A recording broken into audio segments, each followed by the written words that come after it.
Lancez le direct. Lancez le direct. All right. Bon matin, bon matin. Là, je set un peu mes affaires. Ça doit être bon. Comme ça. Hey, là, j'espère qu'il y a du son. Il y a du son. Je prends l'habitude d'y penser au lieu de partir le live, puis 20 minutes plus tard, je me rends compte qu'il n'y a pas de son. Alright, bon matin Sandra, super content de te voir. Comment ça va Sandra? As-tu passé un bon week-end? Alright, bon, hey, on fait notre petit segment marketing le mardi matin. Habituellement, on fait ça vers quoi? Vers 9h habituellement? Ouais, habituellement, on fait ça vers 9h. Ce matin, je l'ai fait à 8h parce que j'ai un rendez-vous à 9h. Fait que, on va joindre l'utile à l'agréable. Fait que, bon matin tout le monde, on va jaser de marketing autour d'un bon petit café en ce mardi plein de neige. Hein? Ça neige pas mal dehors. Fait que super. J'ai eu des questions, là, une question super intéressante à propos justement du marketing. Comment bien faire du marketing sans tomber dans la manipulation, sans tomber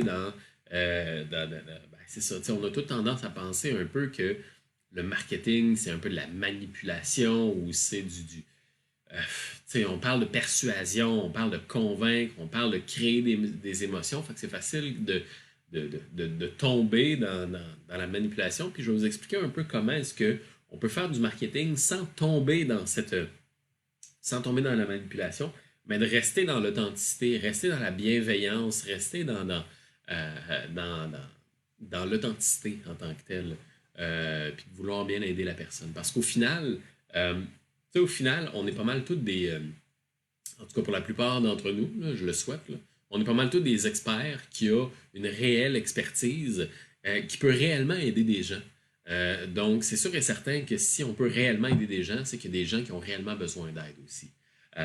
Donc, il faut être en mesure de pouvoir de plugger les fils ensemble, là, de mettre la personne qui peut aider avec la personne qui a besoin d'aide. Donc, de faire en sorte de rapprocher ces deux personnes-là. Donc, on va pouvoir jaser de ça. Je vois qu'on est quand même quelques-uns présentement, c'est le fun. Je suis content. Faites-moi un petit coucou, ceux qui sont là.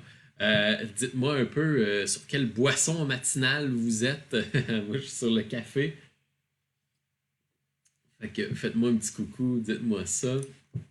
Je suis content de voir que la formule du mardi matin semble bien fonctionner et bien vous intéresser. Ça faisait un bout que j'y pensais puis que j'osais pas, mais là, je le fais. Donc, c'est ça. Fait qu'on va poser la question, on va rentrer dans le vif du sujet.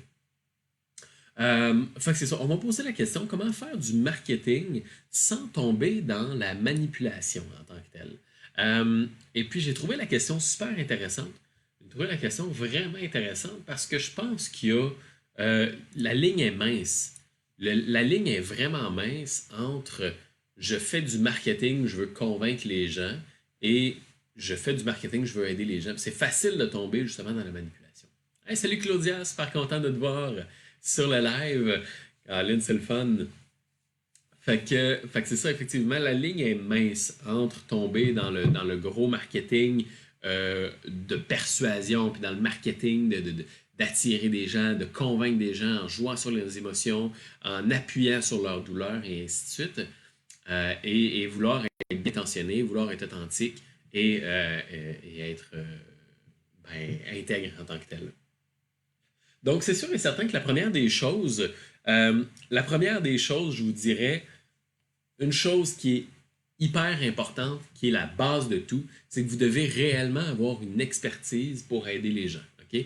Vous devez réellement avoir une expertise qui peut améliorer la vie de la personne.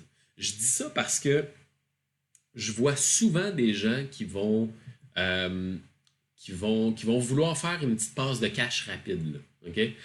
Des gens qui vont vouloir se lancer dans la formation en ligne.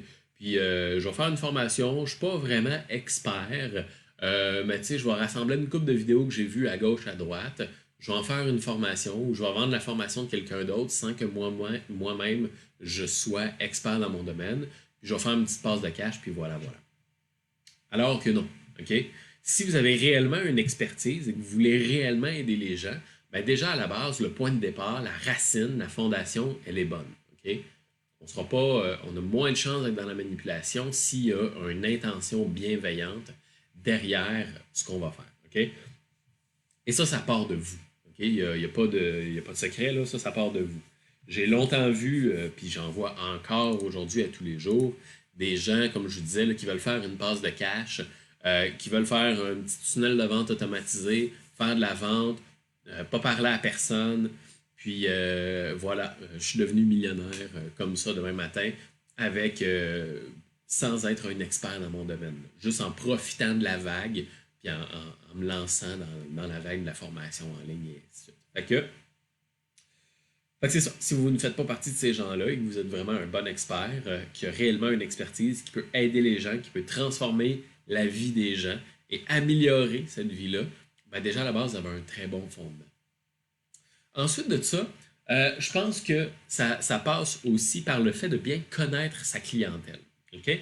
Le deuxième point, c'est connaissez les rêves et les aspirations de vos clients idéaux et connaissez aussi leurs défis, leurs challenges, leurs obstacles à tous les jours. Fait que la personne, là, elle a un rêve. Et elle a un rêve, je veux être riche, je veux avoir la liberté horaire, je veux avoir ci, je veux avoir ça, blablabla. Elle est ici et elle veut se rendre à son rêve, mais elle a de la difficulté. Elle prend des actions à tous les jours pour se rendre, mais tabarouette, elle n'est pas capable. Elle n'est pas capable. OK? Donc, vous devez connaître ce rêve-là, vous devez connaître les obstacles, le day-to-day que cette personne-là fait, pourquoi ça marche pas, c'est quoi ses attentes, c'est quoi la réalité de ces actions-là, et ainsi de suite. Vous devez connaître ça. Et puis là, dans le fond, c'est sûr que le marketing va servir en tant que tel à attirer les gens vers vous et à changer des mentalités. OK? Donc, c'est sûr et certain qu'il faut connaître ce qui les attire et il faut connaître la mentalité qu'ils ont déjà et la mentalité qu'ils veulent avoir. OK?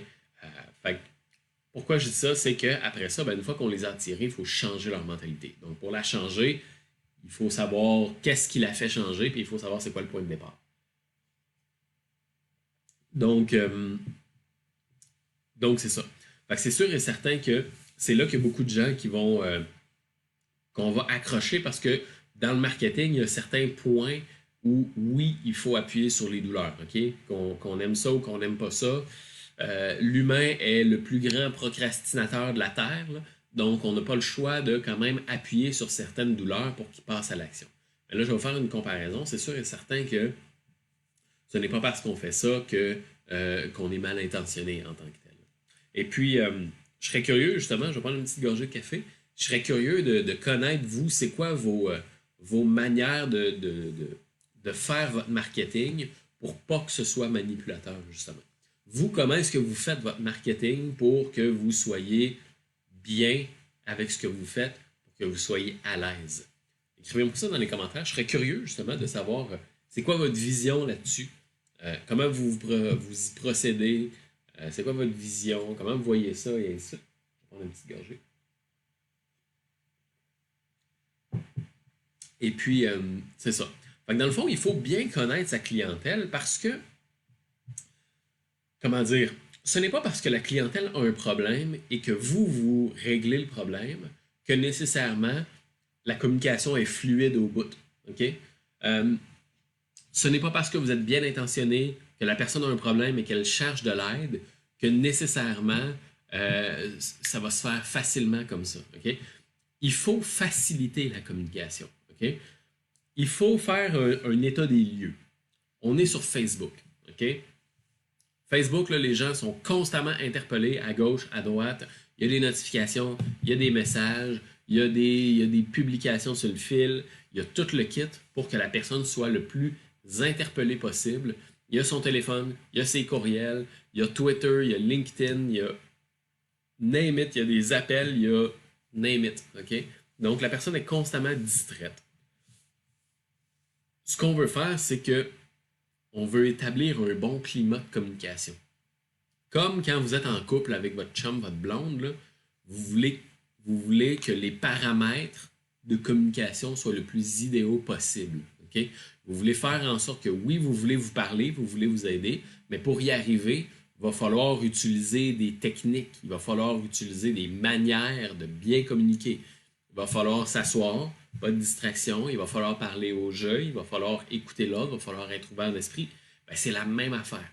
C'est que là, on n'est pas assis à table euh, avec son chum, sa blonde, on est assis sur Facebook avec son client potentiel, et le client potentiel, il est rempli de distractions, il est rempli d'éléments qui interpellent son attention. Donc, il faut attirer son attention, et après ça, il faut avoir un discours pour faire en sorte que cette personne-là, euh, pour faire en sorte que cette personne-là reçoive et comprenne le discours. Euh, donc, euh, donc, c'est ça. Fait que c'est là que je pense que c'est là que le chemin entre la manipulation et l'authenticité euh, change en tant que tel. Parce que c'est l'intention derrière et c'est ce que tu veux faire avec l'attention de la personne qui change beaucoup. Et après ça, ben, veut pas, effectivement, on va, en connaissant sa clientèle idéale, c'est là qu'on va être en mesure de connaître ses difficultés. Et veut pas, ben, faut pouvoir connaître ces difficultés-là, en parler. Bon, ben, gars, on a tel problème, il faut faire ci pour le résoudre, donc faisons ci pour le résoudre, etc., etc. Donc, c'est un peu ça. Oui, il faut interpeller le problème de la personne. Et je pense que c'est l'intensité avec laquelle on pèse sur le problème qui va nous faire traverser la ligne entre l'intégrité et la manipulation. Je pense que si vous faites votre marketing uniquement autour du problème, t'as tel problème, t'as tel problème, t'as tel problème, si tu prends pas mon affaire, tu vas continuer à avoir tel problème, tu vas sombrer dans ton problème, etc., etc. Ça, c'est de la manipulation. Ça, c'est malveillant. C'est vraiment de faire en sorte que c'est vraiment de faire en sorte de faire filer cheap la personne, de faire filer mal la personne. Alors qu'au contraire, nous, ce qu'on veut, c'est dire, bon, ben, gars, écoute, t'as tel problème, c'est normal, ça arrive, je vois souvent ça, ça vient de telle situation. Moi, je t'encourage à venir dans mon monde, je t'encourage à prendre un appel avec moi pour voir si je peux t'aider avec ci, si je peux t'aider avec ça. Si je peux t'aider, ben, je vais te dire exactement comment je vais pouvoir le faire et tu prendras ta décision.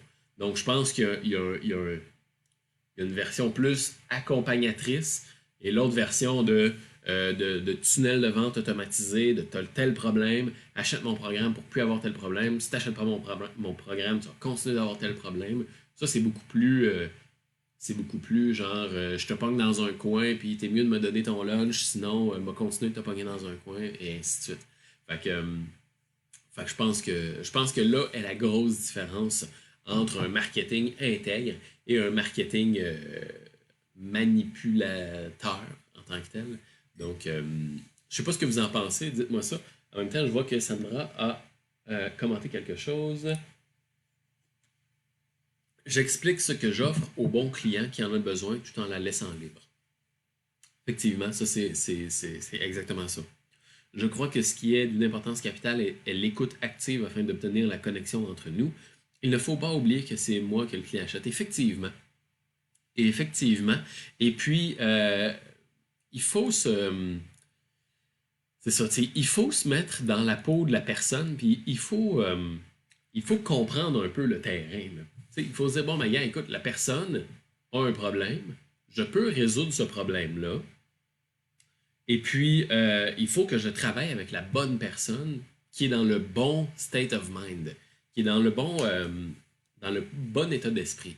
La différence entre vendre, je sais pas moi, vendre un speaker au Best Buy ou vendre un programme d'accompagnement à 1000, 2000, 3000 pendant 90 jours. Le programme d'accompagnement, c'est vous allez donner des conseils à la personne et la personne va mettre ces conseils-là en application. OK? Le speaker au Best Buy, là, il coûte 100$, puis la personne va l'acheter, puis voilà, va retourner chez eux, puis elle ne vous parlera plus jamais. OK? Donc, il y a un state of mind à bien comprendre. Si la personne dans votre programme de coaching à 1000, 2000, 3000 est rentrée parce qu'on l'a forcé, parce qu'on l'a manipulé, cette personne-là n'a pas la détermination, n'a pas l'envie, n'a pas la persévérance Ce choix-là ne vient pas à 100% de elle.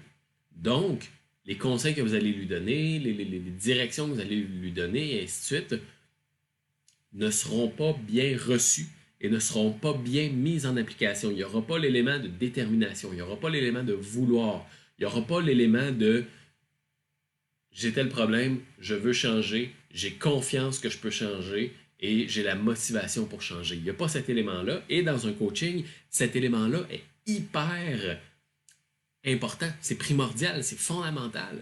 Et ça, je fais un parallèle justement avec le processus FLP. Lorsqu'on choisit un élève pour rentrer dans le processus FLP, la majorité de nos questions tournent autour de as-tu du temps? Es-tu motivé? Qu'est-ce que tu cherches à faire? Est-ce que tu cherches de l'aide? Est-ce que tu veux changer ta situation? Qu'est-ce que tu as essayé pour changer ta situation? Puis on tourne tout autour de es-tu prêt à mettre des actions?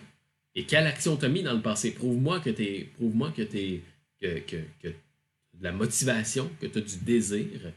Et là, on va pouvoir travailler ensemble. Est-ce que le live va couper? J'ai l'impression que coupé. Ou c'est mon ordi qui a planté. Pour quelconque raison, il a freezé. OK, non, ça marche. Cool. Bon Dieu, qu'est-ce que je disais avec tout ça? Oui, c'est ça. Fait que c'est là, effectivement, qu'on ne veut pas manipuler la personne. On ne veut certainement pas manipuler la personne parce que si on le fait, on se tire dans le pied. Le client n'aura pas de réussite parce qu'il n'aura pas la motivation pour mettre en place les actions que vous leur demandez de faire. De deux, la personne, ben ok, parfait, tu l'as manipulé, tu l'as forcé à rentrer. Maintenant, tu es pogné avec pendant 90 jours. Là. Fait que tu es pogné avec son manque de motivation, tu es pogné avec ses changements d'idées, tu vas probablement être pogné à peut-être faire un remboursement, et ainsi de suite. Et de deux, si la personne n'a pas de résultat, ton programme n'a pas de résultat. Donc, ton accompagnement n'a pas de résultat. Le coach est entièrement redevable ou du moins sur la front line des résultats du client. Je donne un exemple, si, je sais pas moi, un coach a 10 clients, il n'y a aucun de ces 10 clients qui a eu des réussites, à marouette, est-ce que le 11e va être plus facile à closer ou plus difficile à closer? Il va être fucking plus difficile à closer. Donc, le coach, lui, ce qu'il veut, c'est qu'il veut rentrer des entrepreneurs de qualité, ben, des entrepreneurs, des clients, là, peu importe quel est votre type de clientèle. Le coach veut rentrer des clients de qualité qui est sûr et certain qu'il va avoir des réussites, qui est sûr et certain qu'il va aimer travailler avec cette personne-là, que cette personne-là va mettre des actions en place. Et le client, on veut que le client soit motivé, on veut que le client mette en place les actions, on veut que le client soit craqué et que lui-même ait envie de réussir. Donc c'est pour ça que vous allez vite vous rendre compte de toute façon que si vous faites du marketing de manipulation, ça va vite chirer, ça va vite tourner vers une entreprise qui ne fonctionne pas. Vous allez attirer du monde, vous allez forcer du monde qui n'auront pas de réussite, du monde qui vont demander des remboursements, du monde qui vont chialer, et ainsi de suite. Et là, à un moment donné, vous allez pas revenir à la traque du marketing plus authentique, plus intègre. Donc c'est ça. Puis, en toute transparence, je l'ai fait dans le passé. Moi-même, j'ai été ce gars-là. Là. Dans le passé, pendant plusieurs années, j'ai été un peu le gars, comment dire, j'ai été un peu le gars tunnel de vente automatisé, puis marketing à fond, puis des gros textes là, persuasifs au bout, parce que je veux pas parler à personne, je veux que les ventes se fassent, je veux être chez nous en train de manger mon bol de ramen devant Netflix, puis de faire des ventes. Puis au final, qu'est-ce qui est arrivé? Il est arrivé les pires scénarios. Là. Il est arrivé les pires scénarios, puis je me suis assis, puis je me suis dit, oh my god, ça n'a pas de bon sens, là, ça peut pas continuer comme ça. Ça a vraiment fucking aucun bon sens. Là, je me rappelle, là, je vous compte une petite anecdote. J'étais en plein restaurant le jour de ma fête. Là. J'étais avec ma famille, ma blonde, j'étais avec tout le monde autour de moi. Et puis à un moment donné, sur mon téléphone, je venais justement de lancer une campagne. Et puis là, je vois, je vous mets en contexte. J'avais acheté une liste d'adresses courriel. Il ne faut jamais faire ça.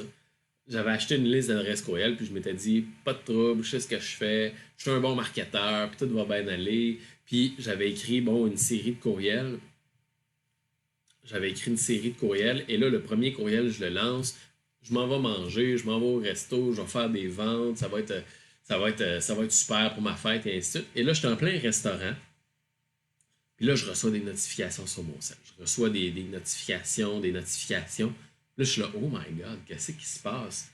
Fait que là, un peu subtil, je regarde en dessous de la table sur mon sel, tu sais, je veux pas être trop sur mon téléphone pendant que j'étais avec la famille, ma blonde, et ainsi de suite. Puis là, je regarde, j'ai des notifications, là. T'es qui, toi, tabarnak? M'a te poursuivre en justice. T'es un hostie de fraudeur. Des notifications, là, à pu finir. C'est où que tu as eu mon adresse courriel, t'as pas le droit de faire ça, moi prendre des actions en cours, etc., etc. Fait que notification après notification. Puis là, c'est là que j'ai fait oh my god, oh my god. Là, je peux vous dire que le restant de la soirée au resto, j'écoutais pas personne. Là. Moi, j'étais dans ma tête, puis j'étais là, oh my god, qu'est-ce que je vais faire? J'écoutais mes parents, ma blonde, j'avais la famille autour de moi, puis j'étais déconnecté, là, je les écoutais plus. Puis là, j'étais là, oh my god, qu'est-ce que j'ai fait? Qu'est-ce que j'ai fait? Je suis dans la merde. Ça n'a plus de bon sens. Ça n'a pas de bon sens. Faut pas que je fasse ça et ainsi de suite. Fait que ça, c'est v'là longtemps. Là, c'est v'là très longtemps. C'est dans mes débuts un peu. Là, j'étais un peu le gars orgueilleux qui voulait, qui voulait essayer des choses puis qui pensait qu'il était meilleur que tout le monde. Fait que ça, c'était dans mes débuts, là, v'là très longtemps. Et puis, à Mané, c'est ça. Je suis revenu plus au gars, je vais être moi-même, je vais parler de ma passion, je vais inspirer les gens, je vais réellement me mettre de l'avant sur les problèmes que je peux résoudre. Et aujourd'hui, mon Dieu, hey, j'ai plus à dealer avec ce genre de problème-là, ni quoi que ce soit. Là. Donc, ça a été un gros changement. Fait que, veux pas, si vous faites, tout ça pour dire que si vous faites du marketing de manipulation, veut pas, là, c'est juste une question de temps avant que ça vous morde dans le cul. Excusez le terme en tant que tel, mais c'est ça, tu sais. Fait que c'est juste une question de temps avant que ça vous morde d'un fesse. Et puis, une chose qui est sûre, c'est que n'importe qui fait la bonne chose va toujours être récompensé pour cette bonne chose. OK? N'importe qui fait, n'importe qui est intègre, qui est humble, qui fait la bonne chose, ça va toujours mieux aller que quelqu'un qui essaye de jouer dans zone grise, que quelqu'un qui essaye de plier les règles, quelqu'un qui essaye de contourner les règles, et ainsi de suite. Donc, faites toujours la bonne chose, soyez vous-même, restez dans l'authenticité, dans l'intégrité, dans l'humilité, et puis tout va bien aller. Okay? Tout va très bien aller. Si vous commencez à jouer dans la manipulation, si vous commencez à jouer à embellir la réalité, si vous commencez à contourner les règles et un petit peu et ainsi de suite, là, ça va rapidement là, vous mordre bien facile. Donc voilà.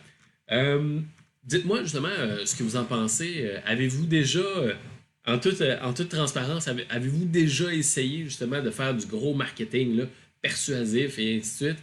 Comment ça a été versus comment vous faites votre marketing actuellement? Là? Écrivez-moi ça dans les commentaires, je vais prendre une petite gorgée. En attendant, je vais aller voir les commentaires. OK. Voilà, voilà. Cool. Cool. En tout cas, moi, c'est vraiment, je pense qu'effectivement, là, pour bien résumer, il y a une grosse différence entre le marketing authentique, le marketing intègre et le marketing de manipulation. Je pense que c'est vraiment dans l'intention de la personne et c'est dans vraiment ce qu'on fait. On le sait, là, tu sais, quand on fait un courriel, quand on fait une publicité, quand on fait une page de vente ou peu importe, on le sait quand on tombe dans la manipulation puis quand on reste dans l'authenticité. On le sait en tant que personne parce que c'est nous qui écrit le stock puis c'est nous qui comprend l'intention derrière. Par contre, il faut comprendre que il faut attirer l'attention de la personne. Il faut persuader les gens. Et persuader, attirer l'attention, ne veut pas dire manipuler. OK? Je vous donne un autre exemple. Mettons, moi, je suis un scientifique. Là. J'ai découvert la cure contre le cancer. OK? J'ai la cure contre le cancer. J'ai une seringue. Là, puis là-dedans, il y a la cure contre le cancer. Et puis là, je m'en vais à l'hôpital, puis je m'en vais voir un patient qui a le cancer. Et je dis, salut, hey, c'est débile, j'ai la cure contre le cancer. T'es-tu intéressé? Puis là, le gars, il te regarde et il dit, non, je sais pas c'est quoi ton affaire, puis j'en veux pas de ta seringue, là, je sais pas ce qu'il y a là-dedans, et ainsi de suite. Oh, mais tabarouette, c'est la cure contre le cancer. T'as le cancer, je peux te guérir. Donc là, qu'est-ce qu'il faut faire? Ben, veut pas, il faut avoir recours à des techniques de persuasion. OK? Il y a un positif, un négatif. Là. Les fils peuvent se plugger. OK? Les fils peuvent se plugger. Mais lui, il veut pas qu'on se plug. Là. Lui, il est réticent, il fait pas confiance. Donc, on est bien intentionné. On a réellement quelque chose qui peut aider. On a réellement quelque chose qui peut changer la vie de la personne. Mais la personne, elle n'est pas ouverte. Elle n'est pas dans l'état de le recevoir. Donc, il faut justement arriver et dire, bon, ben, gars, écoute, voici ce qu'il y a dans la seringue, ton cancer te fait mal, ben, écoute, c'est normal parce qu'il attaque tes os et ça crée beaucoup de douleur. Ce que ça te prend, c'est un médicament qui est basé sur ci. C'est exactement ça que j'ai créé avec telle affaire. Voici des patients qui l'ont essayé dans le passé et qui ont changé leur vie complètement. Donc, est-ce que tu le veux? Et ainsi de suite. Donc, utiliser des preuves sociales, utiliser de l'émotion, utiliser des séquences de chaud, tiède, froid, ce n'est pas de la manipulation, mais c'est de mettre la personne dans un bon état pour recevoir votre communication. OK? Au même titre que c'est ça, le même exemple, là, moi je suis un médecin, j'ai une cure contre le cancer, puis là j'arrive sur le trottoir, je prends quelqu'un, hey, tu veux-tu ma cure contre le cancer? Oh, what the fuck? Je te connais pas pantoute, tu me présentes une seringue, j'ai aucune idée c'est quoi, si ça se trouve, je vais me faire avoir, etc., etc. Donc, vous comprenez, il y a tout un processus. Là. Le marketing, c'est pas quelque chose qui se fait là, du jour au lendemain comme ça. Je fais une publicité, la personne achète. Non, il faut gagner la confiance de la personne. Vous dire, gars, je suis bien intentionné, je suis bon, il y a des preuves sociales, voilà, puis on avance à tâtons vers la personne. Et à un moment donné, la personne se dit, bon, ben parfait, ça fait longtemps que je le suis, ça fait longtemps que je l'écoute, ça fait du sens ce qu'il dit, et maintenant, je suis prêt à prendre son produit, son service, quoi que ce soit. Donc c'est tout simplement une question d'adapter la communication, de la faciliter et de faire en sorte que cette communication-là évolue. Parce qu'on ne peut plus juste arriver à quelqu'un et dire, bon, ben voici mon produit fait ci, mon produit fait ça, achète-le. Okay? On n'est pas dans un téléachat là, à TVA là, avec le Magic Bullet ou des affaires de même. Là. C'est ça.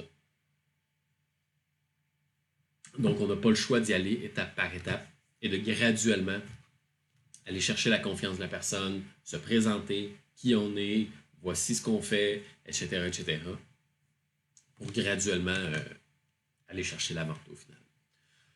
Donc, cool! Hey, merci beaucoup d'avoir été là. C'est un réel plaisir de pouvoir jaser avec vous à tous les matins comme ça. Ben, à tous les matins, tous les mardis matins en fait. De marketing comme ça. Je suis content que ça vous aide. Sandra dit non, je crée le besoin de ce que j'entends, de ce que le client me dit. Être vrai est très payant à long terme. Effectivement, à long terme, là, être vrai, être authentique, être intègre, là, c'est toujours gagnant. Okay? Quelqu'un qui contourne les règles, qui plie les règles, qui embellit la vérité, ça court jamais bien loin, ce genre de monde-là. Et sur le long terme, vous voulez être transparent, vous voulez être authentique. C'est ça qui va créer des clients satisfaits. Des clients satisfaits, ça fait du bouche à oreille, ça attire d'autres clients qualifiés et ça fait en sorte que sur le long terme, c'est beaucoup plus viable. C'est beaucoup plus le fun aussi en tant qu'entrepreneur d'être dans la transparence, puis de bien dormir la nuit, puis de s'épanouir avec son entreprise. Donc, voilà. Merci beaucoup d'avoir été là. Je vais terminer la vidéo. Merci d'avoir été là. Si vous connaissez des entrepreneurs, des coachs, des formateurs, des experts, n'hésitez pas à les inviter dans le groupe. Hein. Plus on est de fous, plus on rit. Plus il y a de gens qui posent des questions, ben plus on est en mesure justement de fournir des conseils, de fournir des réponses et de tous vous aider parce qu'on n'est certainement pas les seuls à vivre une certaine problématique. Donc, n'hésitez pas à inviter des gens. Si vous connaissez un coach, un formateur, un expert, invitez-le dans le groupe Ça va me faire un très grand plaisir là, de l'accueillir. Et puis, plus on est fou, plus on rit. Donc, merci d'avoir été là. Bon mardi tout le monde. Et je vous dis à très bientôt. Bye bye.